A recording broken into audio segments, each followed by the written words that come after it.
शेतकरी मित्रांनो नमस्कार. सर्वांना शुभ सकाळ.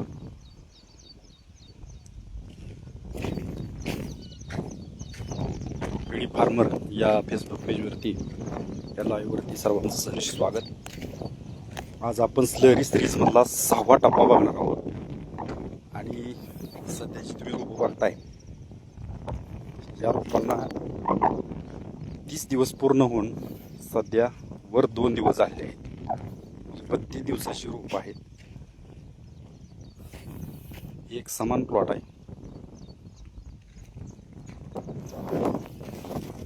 सध्या फुलं कळी या अवस्थेमध्ये आहेत. या प्रकारे काट आहे. अगदी भरपूर अशी कळी सध्या निघालेली आहे. समजी एक समान वाढ आहे.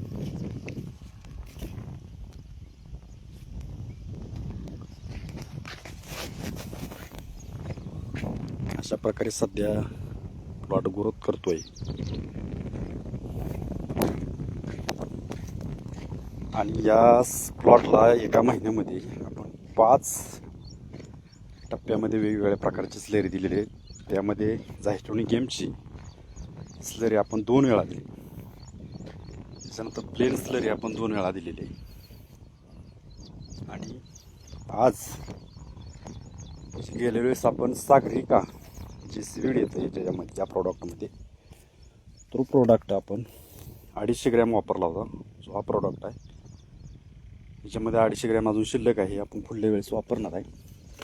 आता काय केलं, 2 वेळा ती स्लरी आपण सोडली याच्यामध्ये. आणि या सागरिकाच्या स्लरीमधला पहिल्या टप्प्यातला या चावीच्या खालचा भाग म्हणजे साधारणतः 20 लिटर कल्चर आपण हायस ठेवलेला आहे. म्हणजे जे सागरिकाचे घटक जे कंटेंट आहेत ते ह्याच्यामध्ये वाढ झालेली आहे तेच कल्चर आपण याच्यामध्ये वापरतोय. याच्यामध्ये आज आपण जे शेण असतं पहिल्या ह्याच्यामध्ये आपण टाकलेलं ते शेणाचं गठोडं आपण 2 स्लरीसाठी वापरतो. हे पहिलं हायस गठोडं आहे. याच्यामध्ये आपण बदललेलं नाही. काय होतं, शेणामध्ये अब्जावधी जीवाणूची संख्या असते. पर दिवस याच्यामध्ये जीवाणूची वाढ होत गेलेली असते. प्रतिदिन याच्यामध्ये संख्या डबल होत जाते. आणि तेच कल्चर आपण या स्लरीसाठी वापरतो. आता ही स्लरी सोडल्यानंतर आपण हा बॅलर पुन्हा स्वच्छ धुवून नंतर जे शेण आहे ते नवीन शेण वापरणार आहे. त्याच्यासाठी आपण आज 4 लिटर गोमूत्र आणलेलं आहे.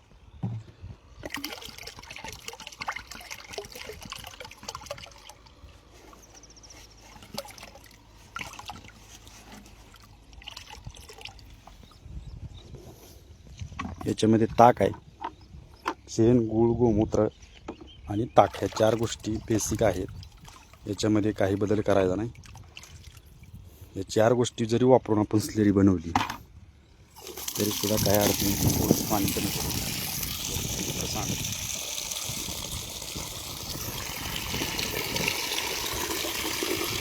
आणि आज आपण ह्या स्लरीमध्ये 10 अंडी वापरणार. इथं अंडी आणलेली आहेत आपण. आता ही अंडी जी आहेत ते आपण ह्या लाई संपल्यानंतर मी फोडून टाकतोय. चालू लाईमध्ये फोडून टाकता येत नाही. हा 2 किलो गूळ आहे. गूळ पावडर भेटते आमच्या पंढरपूर साईडला. सेंद्रिय असली पाहिजे याच्यासाठी आपण गूळ पावडर वापरतो. 2 किलो गूळ पावडर आहे. आता बघा, पहिलं कल्चर आपण याच्यामध्ये हायस ठेवले. जीवाणूचा जो काउंट असतो तो प्रतिदिन डबल होत जातो. त्याच्यासाठी जे पहिलं कल्चर आहे ते कल्चर आता जीवाणू वाढण्यासाठी मदत करतं. त्याच्यासाठी आपण 10 ते 20 लिटर पहिले स्लरीमधली स्लरी आपण शिल्लक ठेवलेली आहे. 4 दिवस आपण सकाळ संध्याकाळ हलवायचं. 5व्या दिवशी स्लरी 100 लिटर आपण सोडतो. त्याच्यानंतर 1 दिवस आड करून 100 लिटर राहिली स्लरी सोडतो. आणि या काळामध्ये ते 1-2 स्प्रे जी काय स्प्रे होतील ती स्प्रेमध्ये आपण साधारणतः एका पंपाला 1 लिटर यामधलं जीवामृत वापरत असतो. साधारणतः 200 लिटर सध्या पाणी आपल्या प्लॉटला लागतंय. आणि या 200 लिटरसाठी आपण साधारणतः 10 लिटर जीवामृत टॉनिक म्हणून याच्यासाठी वापरतो. अतिशय चांगल्या प्रकारे हे संजीवक काम करतं. आता ह्याच्यामध्ये ताक आपण अंडी आणि ताक या 2 गोष्टी वापरलेले आहेत. आता काय काम करतं बघा, हे जे कल्चर आहे ते बऱ्याच जणांचं म्हणणं आहे की कीटकनाशक आणि बुरशीनाशक म्हणून काम करते. पण मी या लाईव्हच्या माध्यमातून सांगू शकतो की हे टॉनिक म्हणून काम करत, संप्रेरक म्हणून तुमची जीवाणूची वाढ करते. गांडोळासाठी अतिशय चांगल्या प्रकारे ही स्लरी काम करते. तुमच्या जमिनीमध्ये जे पालापाचोळा आहे, जे निविष्ट असते, जे काही कचरा पडलेला असतो, हे कुजवण्याचं काम फास्ट आहे जीवामृत करतं. पण तुमचं जीवामृत कुठलंही कीटकनाशक आणि बुरशीनाशक म्हणून काम करत नाही. बऱ्याच जणांचं म्हणणं आहे की कीटकनाशक म्हणून पण काम करत असेल, पण जे पिकाची रोगप्रतिकार शक्ती वाढवतं. रोगप्रतिकार शक्ती वाढल्यामुळं त्याच्यामध्ये रोगराईचं प्रमाण कमी राहतं. हा भाग वेगळा झाला. परंतु काही जणांचं म्हणणं आहे की कीटकनाशक म्हणून पण काम करते बुरशीनाशक. तर तसा काही प्रकार नाही. तुम्ही जे बाजारामध्ये जे वेगवेगळ्या प्रकारचे जे टॉनिक वापरता, मग ते इसाबियन असेल, टाटा बहार असेल किंवा वेगवेगळ्या प्रकारचं बरेच टॉनिक आहेत, काय ह्युमिक ॲसिड आहेत, काय सिविड आहेत, काय अशी बरीच प्रकारचे टॉनिक बाजारामध्ये उपलब्ध आहेत. तर ते टॉनिक वापरायची काहीसुद्धा गरज नाही. आपण ह्या प्लॉटला पहिल्यापासून, आज 1 महिना पूर्ण होऊन गेला प्लॉटला, तर पहिल्यापासून आपण ह्या प्लॉटला प्रत्येक स्प्रेमध्ये हे जीवामृत प्रतिपंपाला 1 लिटर वापरतोय. आणि मला वाटतं त्याचा भरपूर फायदा. आता या आज वातावरण थोडंसं थंड आहे, थोडासा वातावरणात बदल झाला. सकाळी थोडासा पाऊस पण आला होता, 1-4 ठिपकं. सकाळी आपलं स्प्रेच सकाळचा या प्लॉटला झालेला आहे. त्याच्यामुळं आपल्या लाईव्हला उशीर झाला. 8:30ला आपण लाईव्ह घेणार होतो, परंतु स्प्रे नियोजन असल्यामुळं पावसाचं वातावरण झालं, त्यामुळे स्प्रे थांबवला. नंतर पाऊस उगवल्यानंतर आपण स्प्रे पूर्ण केला आणि आता लाईव्ह घेतोय. तर काय करते बघा, आपल्या प्लॉटला आता साधारणतः 15 दिवसामध्ये ह्या प्लॉटचं पालवण होणार आहे, माल निघणार आहे. आणि तुम्ही बघू शकता क्वालिटी कशी आहे बघा. ही काटा आहे ना, ही काटा कुठल्याही रासायनिक औषधांना येत नाही. ही जी नवीन पानावर जी तुम्हाला काटा दिसतो, ह्या काट्याला सुद्धा लस्टर आहे. मेन जे स्टंप असते, या स्टंपला सुद्धा लस्टर आहे. आणि एकच नाही, कुठली पण कळी. आणि सध्या कळी जी आहे ती आपल्याशी 2-2, 3-3 जगड्यानं कळी निघते. अतिशय सुंदर असा फुटवा म्हणचाल तर एकदम. आणि जे अतिरिक्त वाढ होत असते, शाकीय वाढ होत असते ह्या प्लेटमध्ये, ते अतिशय कमी, अगदी 4 बोटावरती आपल्याला फुटवा बघायला मिळतो. आणि अशा पद्धतीनं कळी सध्या जुगाड निघत आहे. प्रत्येक स्टंपमधून बघा कळी निघते. आणि वेगवेगळ्या प्रकारचं आपण याच्यासाठी जैविकमधनं प्रयत्न करतोय. आता जैविक, रासायनिक, सेंद्रिय तिन्ही गोष्टी एकात्मिक खत व्यवस्थापन आपण करतोय. रासायनिकसुद्धा लिक्विड फॉर्ममधनं आपण त्याला सोडतोय. स्प्रेमध्ये या प्लॉटला जे मार्गदर्शन आहे, स्प्रे नियोजन शब्द माधवानंद चव्हाण साहेब, राहणार धोंडेवाडी, तालुका पंढरपूर, यांच्या मार्गदर्शनाखाली या प्लॉटचं सर्व व्यवस्थापन आहे. आणि खत व्यवस्थापन म्हणून त्याच जोडीला आपण काही आपलं प्रयोग करतोय.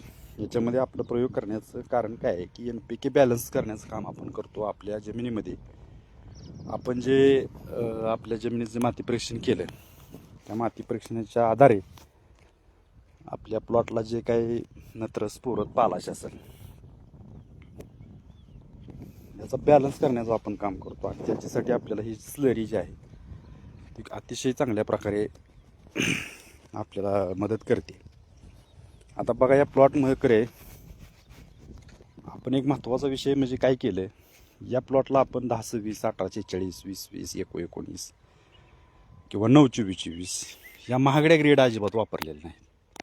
तर काय केलं आहे बघा आपण या प्लॉटला की अमोनियम सल्फेट असेल किंवा सिंगल सुपर फॉस्फेट आणि पोटॅश ह्या प्लेन ग्रेड म्हणजे नत्र, स्फुरद आणि पालाश माती परीक्षणाच्या आधारे आपण हे ज्या ग्रेड तयार केल्या, म्हणजे आपल्या जमिनीमध्ये नत्र किती आहे, स्फुरद किती आहे, पालाश किती आहे, ह्या गोष्टीच्या आधारे आपण ते प्लेन डोस दिला. दुय्यमानद्रव्य कॅल्शियम असेल, मॅग्नेशियम असेल, हे आपण लिक्विड फॉर्ममधनं ड्रिपद्वारे देतोय. आणि सूक्ष्म अन्नद्रव्य असतात. ही सूक्ष्म अन्नद्रव्य आपल्याला खूप कमी प्रमाणात लागतात. त्याच्यामुळे सूक्ष्म अन्नद्रव्य आपण अजिबात ह्याच्यामधनं काय देत नाही. तो स्लरीमधनं आपल्याला सर्व घटक अतिशय चांगल्या प्रकारे भेटतात आणि कमी खर्चामध्ये. आता तर हे तर बेसल डोस टाकायचं गेलं, साधारणतः प्रति महिन्याला आपल्याला बेसल डोस द्यावा लागतो. आणि हा बेसल डोस देत असताना जर आपण मोठ्या 2-2 हजाराच्या बॅगा टाकल्या, 1846 असेल किंवा 1026 असेल किंवा तुमचं 924 असेल, ह्या ग्रेडच्या जी किमती आहेत ह्या किमती 2000च्या पुढे गेल्या. महागाई खूप भयंकर आहे.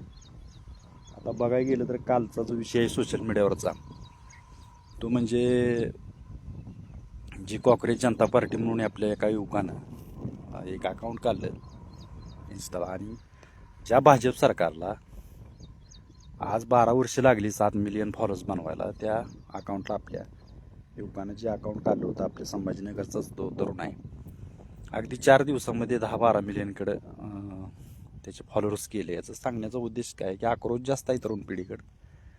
कुठली महागाई थांबायला तयार नाही, शेतीमालाला कुठल्या भाव नाही, आणि भयंकर परिस्थिती आहे. आज सध्या तरी शेतीमध्ये खूप मोठी आव्हानं आहेत. मोहर दुष्काळात सावट सांगितलं जात आहे.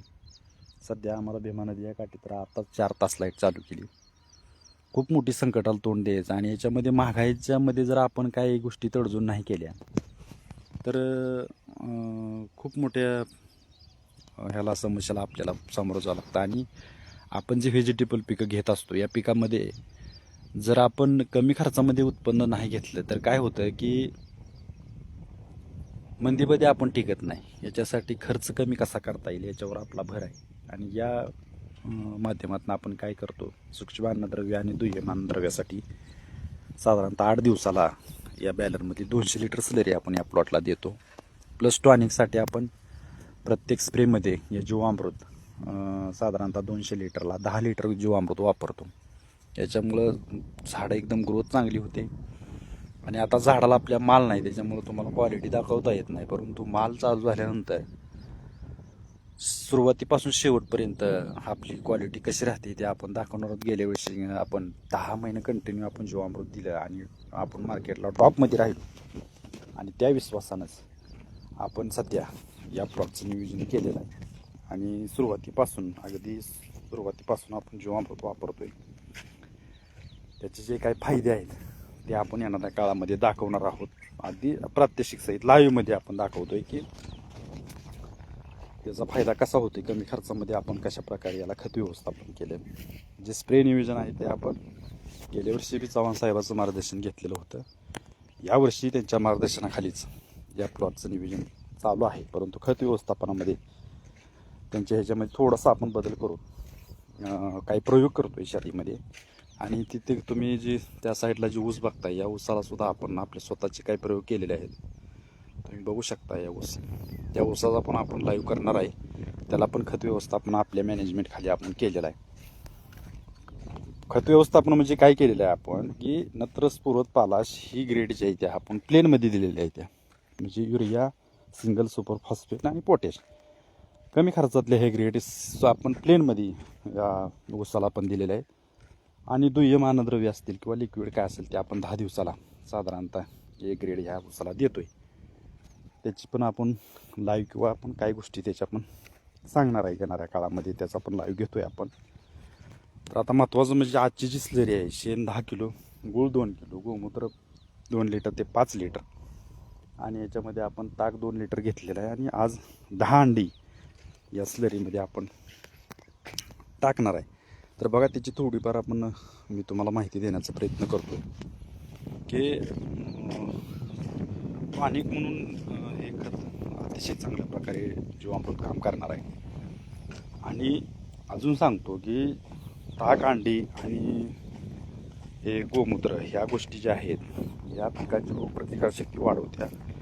परंतु कुठल्याही प्रकारचं कीटकनाशक किंवा बुरशीनाशक म्हणून ही जे संजीवक आहे ते काम करत नाही.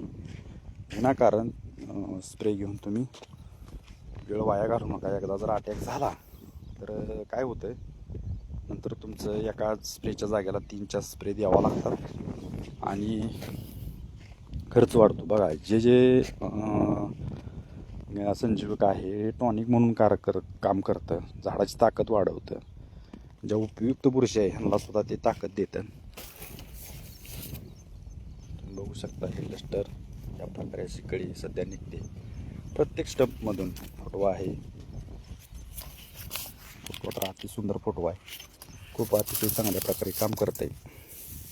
त्याच्यानंतर काय बघा, आता ह्या खरं नियमानं जीवामृतमधनं नत्र स्फुरद पालाश ही सुद्धा मुख्य अन्नद्रव्य भेटतात, पण कमी प्रमाणात तेवढ्यावर भागत नाही. ज्यासाठी आपण याला ड्रिपद्वारे पण ॲप्लिकेशन करतोय. त्याचबरोबर बेसल डोसमधनं पण आपण नत्र स्फुरद पालाश ही प्लेन ग्रेड देतोय. त्याच्यामुळं आता यात अंडी टाकलेत आपण. अंड्यामधनं प्रथिनं म्हणजे प्रोटीन्स आणि कॅल्शियम हे अतिशय चांगल्या प्रकारे भेटतं. म्हणून वेगळं जास्त बाकीची खतं द्यायची गरज नसते. स्प्रेमध्ये पण ते आपल्याला प्रोटीन असते, कॅल्शियम असेल, हे चांगल्या प्रकारे भेटत असतं. आणि रोगप्रतिकारशक्ती झाडाच्या अतिशय चांगल्या प्रकारे वाढते. झाडाचा स्टंप असेल, जो बुडका असेल, अतिशय चांगल्या प्रकारे काम करतं. झाडाला येणारा प्रत्येक पानाचा जो काटा आहे ना, काटा तुम्हाला सांगतो की कशा प्रकारे हे झाड ग्रोथ करतं. आता येणाऱ्या काळामध्ये फळ आल्यानंतर आपल्या खरा रिझल्ट आपल्या प्लॉटचा बघायला मिळणार आहे. त्याच्यानंतर जे वांगी पिकामध्ये मोठा प्रॉब्लेम दाखवतो तो म्हणजे वांगी पिकामध्ये फेऱ्याची कमतरता जाणवते. सारखी शेंडा पिवळा पडतो कालांतराने. 6 महिन्याचा प्लॉट झाल्यानंतर शेंडा पिवळा पडण्याचं प्रमाण वाढतं. परंतु जीवामृतमध्ये जर तुम्ही सातत्य ठेवलं तर पिवळापणा अजिबात झाडावरती येत नाही. आणि ही अंड्याची जी स्लरी आहे ही महिन्यातून एकदा तर आपल्याला द्यायची आहे. पानं हिरवीगार गरत हिरवी राहतात. अतिशय चांगल्या प्रकारे ही स्लरी काम करणार आहे. त्याचबरोबर गोमूत्रसुद्धा तुमचं अतिशय चांगल्या प्रकारे काम करतं. याच्यामध्ये वापरलेला गुळ जो आहे तो ह्या जीवनाचा मुख्य ऊर्जा स्रोत आहे. त्याच्यामुळे तेही चांगलं काम करतं. आणि ही स्लरी आपण मातीत सोडल्यामुळं माती आपली जी जमीन ही एकदम भुसभुशीत होते. त्यात जीवाणूची वाढ चांगली होते. आणि जमीन भुसभुशीत झाल्यामुळं जी मुळ्याची संख्या ही अतिशय चांगल्या प्रकारे फास्ट वाढत असते. त्याच्यामुळं झाड जसं मूळ वर चांगलं वाढेल त्याच पद्धतीनं ग्रोथ करत असतं. साधारणतः ही स्लरी आपण 10 दिवस ठेवू शकतो. 10 दिवसाच्या पुढं ही स्लरी सडायला चालू होते. जीवाणूतलं मरण पावतात. त्याच्यामुळं साधारणतः 4 दिवस पूर्ण झाल्यानंतर 5व्या दिवसापासून 10व्या दिवसापर्यंत ही स्लरी तुम्ही वापरू शकताय. आणि स्प्रेसाठी सुद्धा तुम्ही 10 दिवस स्लरी ठेवू शकताय. त्याच्या पुढं तुम्हाला वापरायचं असेल त्याच्यातलं कल्चर तुम्ही वापरू शकता. 5-10 लिटर कल्चर तुम्ही त्याचं काढून घ्यायचं, बॅलर स्वच्छ धुवून घ्या आणि त्याच्यानंतर तुम्ही ही स्लरी पुढं अपडेट करू शकता. येणाऱ्या काळामध्ये पुढची स्लरी आपण ती अझोटॅबॅक्टर आपण जे नत्र स्थिर करण्याचं काम करतं. त्याचबरोबर PSB आणि KMB स्फुरद आणि पालाश जे जीवाणूमध्ये आमच्या जमिनीमध्ये स्फुरद आणि पालाश हे अत्यंत जास्त आहेत. नत्राचं प्रमाण कमी आहे. म्हणून अजून अझोटॅबॅक्टरची स्लरीमध्ये थोडासा भर देणार आहे. म्हणजे नत्र हवेमधले नत्र असतील किंवा जमिनीमधलं नत्र हे स्थिर करण्याचं काम ह्या अझोटॅबॅक्टरची स्लरी करते. आता त्याच्यानंतर PSB आणि KMB.